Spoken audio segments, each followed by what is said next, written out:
Well, today is when Patriots training camp really starts. The team practicing in full pads for the first time this season. We'll get to that in a minute, but I have to be honest, I haven't loved what I've heard while I was away on vacation.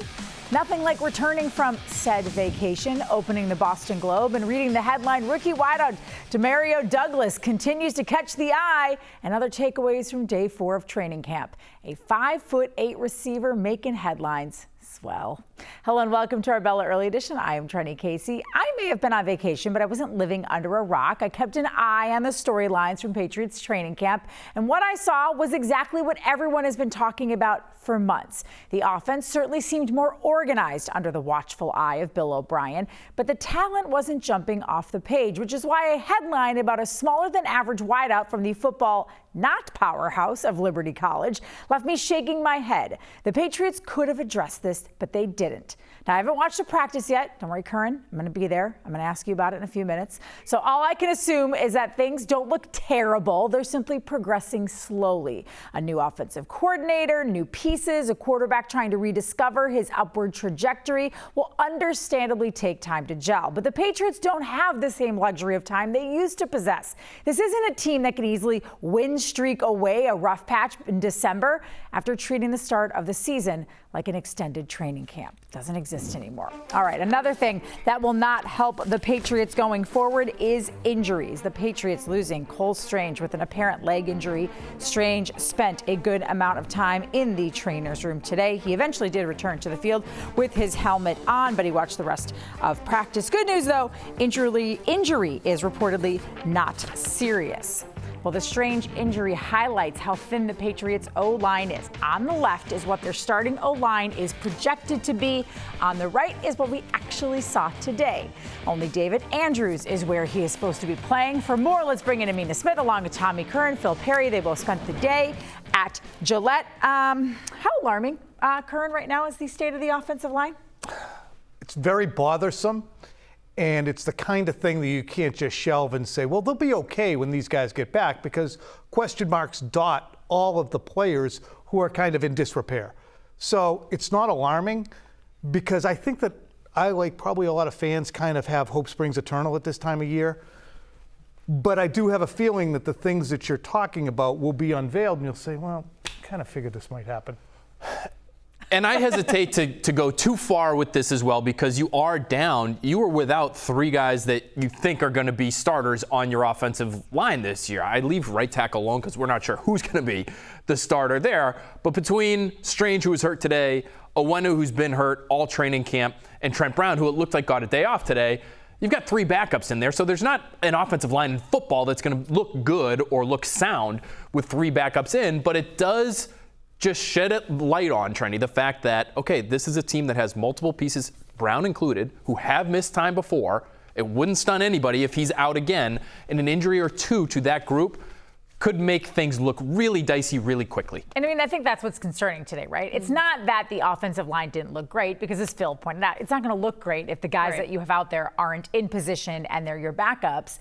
But you have guys that are your starters who have been injury prone. You don't know who your right tackle is. There's not a lot of depth there, and there's a lot of uncertainty, except for really, I would say, outside of, I guess, three of the 5 positions on the offensive line you feel pretty good about. The other 2, you're like, maybe it'll be okay. Yeah, it's not alarming, but it is concerning. And I keep thinking back to last season when Mac Jones spent most of the time on his back, 34 sacks last season. You have to have that offensive line up there to protect them. We've been focusing so much on the wide receivers and who, Mac Jones is going to be able to throw to, what weapon, what superstars on this offense. He can't get the ball out, Trenni, if he's not being protected up front on that offensive line. So I'm not panicking just yet, but I am concerned about the depth of this offensive line. And that's the aspect of this team that it has to be underscored and underscored and underscored. When Dante Scarnecchia was the offensive line coach and Tom Brady was under center, and he had a computer brain, and he had guys who were receivers who had that kind of karma and sixth sense of what they needed to do after the snap,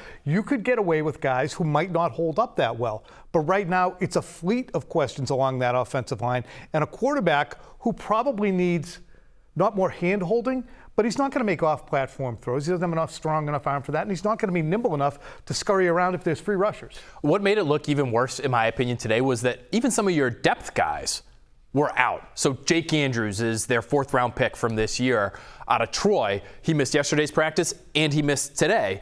Chasen Hines, a 6th round pick 2 drafts ago, was injured today. It looked like spent part of his day in the medical tent. So when Calvin Anderson too. Calvin Anderson has been out. He's on the non-football illness list. So when you're missing all those pieces, we saw something today that I maybe haven't seen in 10 or so training camps that I've covered for this team, which is during 11-on-11 fully padded periods, offensive line and defensive line are out there. You had, I think, to manage the reps on the offensive line, you had half of the defensive line just not try on certain snaps. And then on the next snap, you'd have the other half of the defensive line just not try. So that the offense, it looked like, I don't know this to be a fact, I've never seen this before, it looked like it was one way to try to manage how many snaps the linemen who were available today had to play. Yeah, don't wear them out, but also don't get them injured. Well, I addressed my Patriots concerns at the top of the show. Tom E. Curran writing about the big picture as well on NBC Sports Boston.com.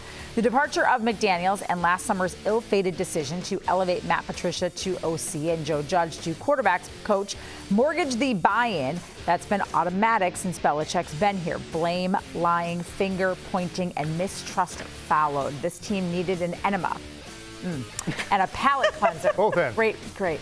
But so far, based on very limited observations since August is just arriving, it feels fresh and clean. From Mac Jones to Trent Brown to Kendrick Bourne, it's all smiles and good vibes around, which, listen, at the end of the day, Curran, if at the very least the Patriots clean up their mistakes, I think you have a better team on the field.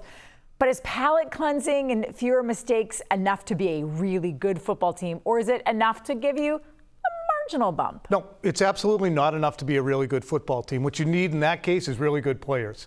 And you need all those players pulling on all their oars at the same time. And you need to be able to pull off wins against teams that are better than you, or at least show those teams, oh my God, we don't want to play the Patriots. But that wasn't the case last year. They lost to the worst team in football, the Chicago Bears. So to me, what this team needs is, and Matthew Slater talked about it, is to get back to the DNA that they were all about. It's not going to be identical to when Brady was here. And that's interestingly exactly what Slater said. We had a seismic, I'm quoting him, change. And there's no coincidence that it's been a rough 4 years to find out who we are. But their identity has always been situational football, don't make mistakes, be smarter than the other team, and be self-sacrificing. And they got away from that drastically last year after almost seeming on the right path in 2021. I do feel like they can learn from that adversity of last year. Maybe I'm being optimistic. Well, and when you don't have that, those things that Tom's talking about that were missing last year, as well as a lack of high-end talent, that's when you see a sub-500 football team or about a 500 football team. Because even when Brady was here, yes, they were doing all the little things, but they had multiple Pro Bowlers both sides of the ball almost throughout the course of Brady's 20-year history here.